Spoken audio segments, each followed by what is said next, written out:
Right, hey guys, SlaveToGaming here, back in another video, and this is just going to be a bit of a chilled sort of like discussion video. I'm not like in front of my shelf like I usually am. I'm literally just behind my radiator because it's cold as fuck right now, and currently the heating's on, so, I figured that I would stay in the one spot that's actually warm in my room. And also, my Christmas tree's in here as well. Yeah, this is the tree that I bring down every year.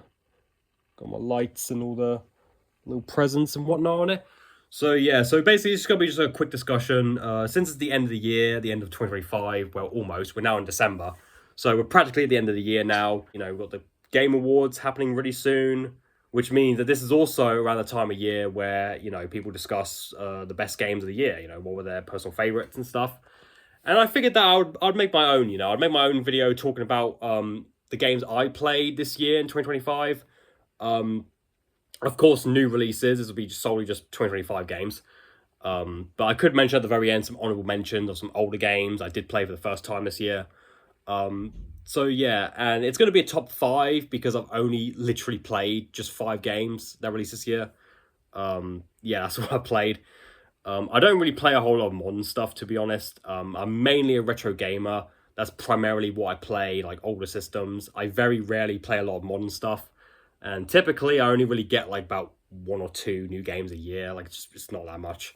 But this year, I played a whopping 5 new releases. So I figured that, yeah, I'll do a top 5 of my personal favorite games of the year. So yeah, with all that being said, let's just get straight on with it, shall we? Start off at number 5. We have a game that I bet a lot of you have probably never even heard of. You might recognize the name, but I guarantee you probably didn't even realize there was a sequel that came out this year. And that is Perfect Ninja Painter 3. So Ninja Painter is like a classic like flash game. Chances are you probably played it in school or like cool maths games or something back in the day. I know I did. I absolutely loved it. I played both Ninja Painter 1 and 2 a hell of a lot during like my primary school days. And they're just really fun, like sort of like puzzly type games where you obviously play as a ninja. And the idea is to like just paint the levels pretty much. There's a bunch of like X's around. And yeah, you get like these little paint blobs and you just gotta like paint the level pretty much. And yeah, it's a very simplistic type of game, but one that like I've always like really enjoyed, When it comes to like flash games, I always come back to this one, like this and like Bloons Tower Defense and stuff. Just those classic like cool maths games, type of games, just that I have so much nostalgia for. And yeah, Ninja Painter was the one that like I personally played the most. And I love these games so much that I remember as a kid, I really wanted a Ninja Painter 3. I really wanted to see a new one. Little did I know, about 10, 11 years later, they would finally actually make one in the form of Perfect Ninja Painter 3, which came out right at the start of the year, exclusively on consoles. So like it's on PS4 and 5 and Xbox One and Series, although no Switch version, which I find kind of weird. Yeah, so it's a new Ninja Painter. And was it worth me waiting like 11 years for it? Maybe. I mean, the game's fun, but I'm gonna be honest, it does nothing new to like reinvent the formula. I mean, it literally is just a new Ninja Painter, I mean, the only thing that's like really new they've added to it is a third playable character, but it doesn't like affect gameplay at all. It's like purely cosmetic. So yeah, more or less, it's just more Ninja Painter, which like I'm fine with personally because I like Ninja Painter, as is. It didn't need to be like this whole new thing, but considering how long it's been since Ninja Painter 2 came out, I mean, yeah, I guess you could say it's kind of a letdown, but I mean, it is based on like a old Flash game, so like, were you really expecting that much from it? It's also one of those like easy platinum games, like one of those games where like it just showers you in trophies, and you can get the platinum within like 15 minutes or so, like really quick. So if you're into that kind of thing, which I'm not like much of a trophy hunter at all myself. I don't really particularly care, but if you are into that kind of thing, then there you go. All right, and then number 4 we have Shinobi Art of Vengeance, a game that I've been anticipating ever since it was first revealed back at the Game Awards. I believe it was 2023, which is when Sega announced that they were going to do a bunch of like revivals of their various legacy franchises. Like they announced not only a new Shinobi, but it was a new Crazy Taxi, a new Golden Axe, new Streets of Rage, a new Jet Set Radio, and yeah, and this is so far the only one of the bunch that's been released, but yeah, this was one that I was heavily anticipating, especially because it was also from the same team that did Streets of Rage 4, which is an absolute masterpiece in my opinion. Yeah, I was really looking forward to this one, especially being a big fan of the old school, like, Revenge of Shinobi and Shinobi 3 on the Mega Drive. Like, I love those games. And yeah, and this definitely feels like the next evolution from those games, you know, like this definitely feels like obviously a more modern take on the classic Shinobi format. I really love the art style of the game. It has like this sort of hand-drawn aesthetic to it, which is similar to what Street Fighter 4 had. You know, it plays like your classic Shinobi game. They've added like some new like sort of glory kills to it, where you know you can fill your meter up and you can like lock on to like multiple enemies at a time. And, like the more enemies you like kill in a combo, you can get like bigger points and stuff. It's incredibly fun. It's a game that like I did get stuck on actually. It does get quite challenging at times, and one of the levels in particular frustrated me so much that I ultimately just like stopped playing it. And I haven't played the game in like a few months now. But at some point I would really like to go back and actually like finish it if I can. Because yeah, but from what I've played of it so far, it is absolutely incredible. You know, it's kind of like a Metroidvania type of game.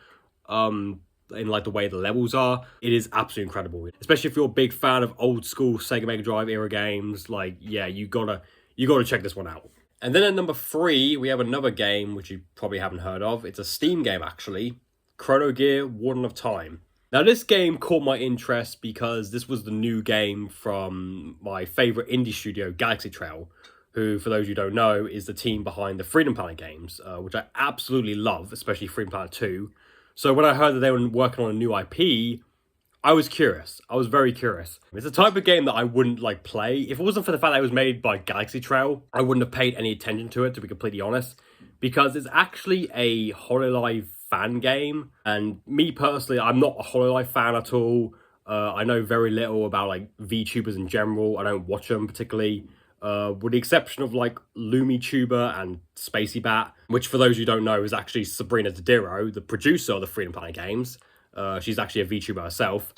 But other than that, like I don't watch any other VTubers. I know a few names and I know they're obviously very popular, but my overall knowledge on like the whole VTuber community is very, very limited. But still, I was curious regardless because it was the next Galaxy Trail game. I was curious to see what it was like. And yeah, it's a very, very solid platformer. Very different from Freedom Planet. It's not like your high-speed platformer, like a Sonic type of game. It's a lot more in line with something like a Mega Man or like a Castlevania, I guess. It's a lot slower pace, but it's very good, actually. Yeah, of course, the game features a bunch of Hololive talent. I mean, you play as Orochrony. She's the main protagonist. And, you know, there's a bunch of others. There's Iris. There's Bales. Like I said, I don't really know a whole lot about Hololive other than like the names and stuff, but yeah, I'm sure if you're a big Hololive fan, you'll definitely get a lot more of this game. But even if you're not, like it's still a solid 2D platformer in its own regard. My only real main complaint with it, and this is just me personally, but I feel like the end part of the game, because I did finish this, I do feel like the last sort of hour or so kind of dragged on for way longer than it should have. Like, I feel like the game should have ended at, like, a certain point, but it didn't. It, like, kind of carried on for way too long, in my opinion. It sort of just felt like a drag, and, like, some of the later levels do get, like, really frustrating. But other than that, like, up until that point, like, the game is really, really fun. Yeah, like I said, if you're big into your Hololive girls, you'll definitely enjoy this a lot more. But I was mainly interested in it because it was obviously the next Galaxy Trail game, and being such a huge Freedom Planet fan, I was just curious to see whatever, you know, they would do next. This is one that I definitely hope gets like a console release later on, like a Switch port or something, because I will definitely play this game again and buy it again if it comes to like Switch or PS4 or something. Because I really did enjoy it, aside from like the last hour or so. Yeah, and I did get like sort of a new appreciation for VTubers in general after playing it. Like it got me curious to like check out some of Orochrony's like stream clips and stuff afterwards. And I just think Orochrony is like a character. She has such like cool design and like, you know, the whole backstory of her being like the Warden of Time and stuff I thought was really interesting. So yeah, so I got like a new appreciation of Hololive in general after playing this game. But like I said, you don't have to be a Hololive fan at all to enjoy it. If you're just a fan of old school 2D platformers, you'll definitely get something out of this game for sure. And at number 2, this should come as no surprise to anyone that's been watching my channel for quite a while. And as of course, Tony Hawk 3 and 4. This was like by far my most anticipated game of the year because I'm such a big Tony Hawk fan. It is literally my favorite gaming franchise of all time. And Pro Skater 3 specifically is like my favorite game of all time. So when I heard that I was getting a remake, of course, I was just, my hype levels went into fucking overdrive. Like, I just couldn't wait for this game to come out. And it's kind of a miracle the fact that we even have this, considering like Pro Skater 3 and 4 was originally in development by Vicarious Visions, like shortly after they did the 1 and 2 remake. But it got cancelled once they were merged into Blizzard in 2022, and they changed their name to Blizzard Albany, and they became nothing more than a support studio for Diablo content. So it's kind of a miracle, the fact that this game even exists. Under a new developer, Iron Galaxy. This is their first real stab at a Tony Hawk game. And yeah, and this is one that I just absolutely just love. I played a shit ton of this, man. Easily over 50 plus hours. Currently still making my way through the solo tours, which is quite the grind, I must say, because there's a lot of skaters to go through in this game. But I'm still enjoying it. I noticed the game that obviously had a lot of controversy when it was announced, mainly in regards to Pro Skater 4, with the way they completely changed the whole structure of the game. So like the whole free roaming aspect was completely gone. And instead, they put the 2-minute timer back into 4. You can change the timer. You can change it to up to an hour if you want. But yeah, it's a very different version of Pro Skater 4 than it was originally. This turned a lot of people off. A lot of fans were pissed off at this change. Personally, I don't mind it all that much. You know, I mean, I own like literally every version of the original Pro Skater 4. So if I want to go back and play that original experience, I can do. Because I kind of view this remake as kind of its own separate thing. Same with the 1 and 2 remake. I kind of view them as like their own separate games away from the originals, you know, because I have access to the originals, you know, if I want to play them, I can. This game, I just think, aside from like Pro Skater 4 being completely different stuff, I feel like Iron Galaxy nailed it. Like, they especially nailed the Pro Skater 3 part of this game. They used the same gameplay engine from Pro Skater 1 2, which was definitely a good decision. And yeah, and I enjoyed the hell out of this game, you know. I mean, I just really, really, really loved it. I understand, obviously, its faults, and that as a remake, it does fail in a lot of regards in terms of, like, you know, preserving the original. I do understand, especially with the way Pro Skater 4 is. I fully understand why people are disappointed with this game, but I don't think this game is, you know, bad or anything. I mean, I understand why people are upset with it, but the game in itself, if you look at it at its own merits, it is incredibly fun. Like, it is just an overall fun game, you know, solid mechanics. Even like the new stuff they added, like Iron Galaxy added 3 new levels that are brand new to this game specifically. And I thought all of those, aside from maybe pinball, just kind of but I thought for the most part the new levels were pretty damn good. And it shows that if Iron Galaxy really wanted to, they could do a whole new Tony Hawk and do a pretty good job of it. Like, they could do a Pro Skater 6 if they wanted to, which I'm hoping is what this eventually leads into. But yeah, man, I just had a ton of fun with this game, man. I just absolutely loved it. Again, I understand the disappointment. I understand why people are upset with it. But me personally, I fucking love the game. You know, I really, really enjoy it. I was able to overlook its flaws and just enjoy it for what it was. And yeah, I just had a shit ton of fun with this game. Absolutely loved it. All right, and then at number 1, my personal game of the year. This was kind of a hard one to pick, but I ultimately decided to go with Sonic Racing Crossworlds. And this game really, really surprised me, because when it was first revealed, I had like little to no interest in it.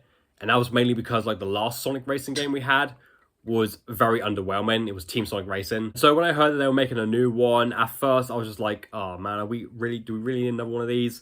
You know, like, I wasn't excited at all. That was until later on when they announced like the various crossovers that they were doing, you know, and they had that trailer with fucking Hatsune Miku, Ichiban, Joker. And when they announced that they would do like all these big collabs with like SpongeBob and, you know, Minecraft and all this. And I was like, okay, Sega's going all out for this. They're trying to make like the Super Smash Bros. Of kart races all of a sudden. Like, what the hell? So yeah, so that definitely piqued my interest. Yeah, I didn't play the game right at launch. I got it like a couple weeks after, like on my birthday. This was a game that I wasn't expecting to enjoy nowhere near as much as I actually did, you know. Like, I was expecting it to hopefully be a decent kart racer, but I ended up getting into it like a hell of a lot more than I initially thought I would. And I put quite a bit of time into it. And I ended up enjoying it so much to where I actually did buy the DLC packs. I did buy the Minecraft and the SpongeBob pack that came out. Which were like £5 each, which is something I never do with games. I never usually buy like DLC or anything. I try to stay as far away from that, microtransactions and shit like that. I try and stay as far away from that kind of stuff as possible. But this game was just so damn fun that I was actually like, yeah, £5 for extra characters and a new track. Sure. Yeah, it was one that like I really, really enjoyed. I can say without question, this is by far the best kart racer I've played since Mario Kart 8. You know, I haven't played Mario Kart World. I don't own a Switch 2. So for me, this is the best one I've played since MK8. And yeah, I just had a ton of fun with it, man. Way more than I did with Team Sonic Racing. Way more than even Sonic and All-Stars Racing Transformed, which was a game that I could never quite get into for some reason. I always thought it was kind of a disappointment compared to the first Sonic and Sega All-Stars Racing, which in my opinion is probably still the best Sonic racing game. But this one comes damn close, man. Like, this one is so much fun. Like, it is easily one of the best kart races we've had in a long time. And I'm looking forward to, like, the new DLC packs they release within the next year. I'm definitely going to check those out as well. You know, just seeing, like, you know, all just the crazy new characters and stuff that they released. Yeah, it's just interesting to see, like, the way, like, Sonic Team's been handling this game. And then they've just go, like, all out in terms of, like, marketing and stuff. Like, it's just crazy. Like, they're really going all out with this game, which I really appreciate. Because this could have just been just, like, another basic kart racer, like Team Sonic Racing or something. They could have gone the easy way out and just done another game like that. But no, Sega just went all out and was like, you know what? Let's do a crossover kart racer. Let's make the fucking Smash Bros. Of kart racers. It went from having, like, no interest in the game, or very little interest, to it being, like, literally one of my favorite racing games of all time. Like, it's such a fun game. I can't recommend it enough. So yeah, guys, that's my top 5 favorite games of 2025. Let me know your list down in the comments, or what are your favorite games that came out this year. Like I said, this is literally all I play in terms of new releases. Although before I end this video, I do want to briefly mention like one other game which I played this year. I know it's a game that didn't release this year. It came out in like 2022, but I gotta give a quick shout out to Freedom Planet 2. This game is an absolute fucking masterpiece. Like, it is by far the best indie game I've ever played. Probably even the best 2D platform I've ever played. You know, like, I was already a big fan of the first Freedom Planet. Like, I played quite a bit of that. But Freedom Planet 2, like, this game is, like, 10 times better than the first one. If you like the old school classic Genesis era Sonic games, you've got to give this game a shot. It is absolutely phenomenal. It's more than just being, like, a rip-off of Sonic or anything. It takes, like, the high-speed gameplay of Sonic and actually adds to it. Adds, like, a lot more, like, combat elements to it. And it's really, really well done, especially for an indie game. I was not expecting this to literally become like one of my new favorite games, but it is. This is literally my favorite platformer of all time. You know, I've beaten it like God knows how many times. I've played through the game multiple times in both adventure and classic mode, played through it with every single character, you know, on both the PS4 and the Switch. I even own the physical release from Limited Run. This was a game I just absolutely fell in love with. You know, I've poured like so many hours into this, like probably close to 100, no joke. And very few games I put that much time into, but Freedom Planet 2 is just one that's so damn good that I constantly keep going back to it. No matter how many times I beat this game, I still end up replaying it like over and over because it's just that damn fun. And yeah, and I can't stress this enough. If you're a fan of old school 2D platformers, you've got to give this game a shot. It is absolutely amazing. It's better than Sonic Mania, straight up. I'm going to be honest. It's better than Sonic Mania.